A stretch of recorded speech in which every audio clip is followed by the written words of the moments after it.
have to give you an update on something that we had reported, I don't know, a month ago. Secretary of State Antony Blinken, who was one of the individuals who has only enabled everything Israel has wanted to do, and Secretary of Defense Lloyd Austin sent this letter to Israel demanding that it take steps to improve the humanitarian situation in Gaza within 30 days. They write that the amount of assistance entering Gaza in September was the lowest of any month during the past year.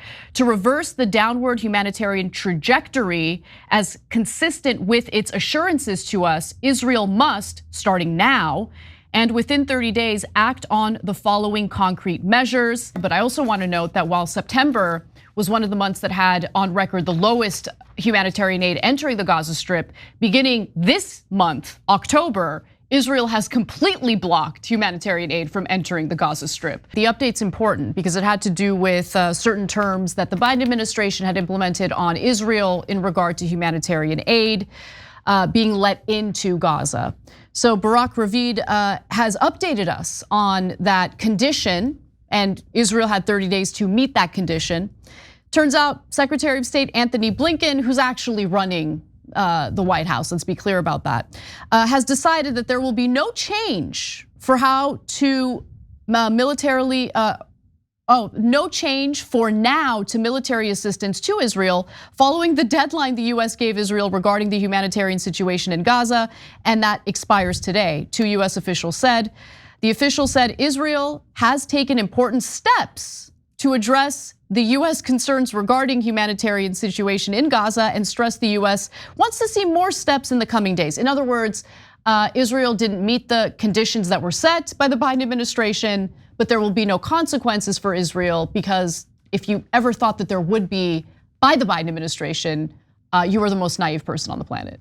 Yeah. No, but they had sternly written words. They didn't say them out loud because they wouldn't want to offend the Israelis. Otherwise, we couldn't get 30 billion from that. Oh no, we're giving them the 30 billion. Yeah. Interesting. Donald Trump has also chose Mike Huckabee to be the US ambassador to Israel. And today on video, he was quoted as saying there's no such thing as the West Bank.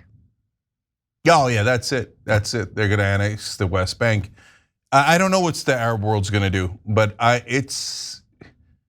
can't stand. That's insane, man. So there's no way to get it past. I mean, they'll pretend that Israel didn't start it. They will. Everyone on TV will pretend that. Everyone in politics, including the Democratic Party, all the resistance guys will instantly turn around and go, "No, Trump's right about Israel. We have to go to war. Our beloved Israel is at risk. Oh my God, they started this giant war and they stole all this land, so they have to defend themselves. Do you see how they're the victims? We all have to go to war. We all have to go to war." And Biden and Trump will hold hands. They might even make out. And then they'll say, "Oh yeah, war, war, war, Israel, Israel, Israel." And that's it's handwriting is on the wall. Team Miriam is 100% in. What Mike Huckabee represents is the evangelical wing, the lunatics who always wanted to start a war there so that Jesus would return and kill us all.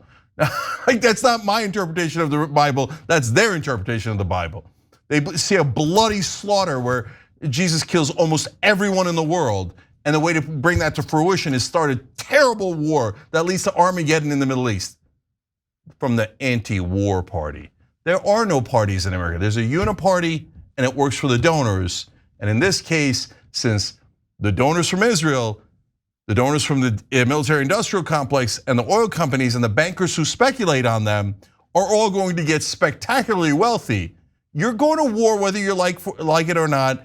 And whether you voted for it or not, or you thought you were voting 100% against it, you're gonna go to war because Israel demands it. They have more land to steal.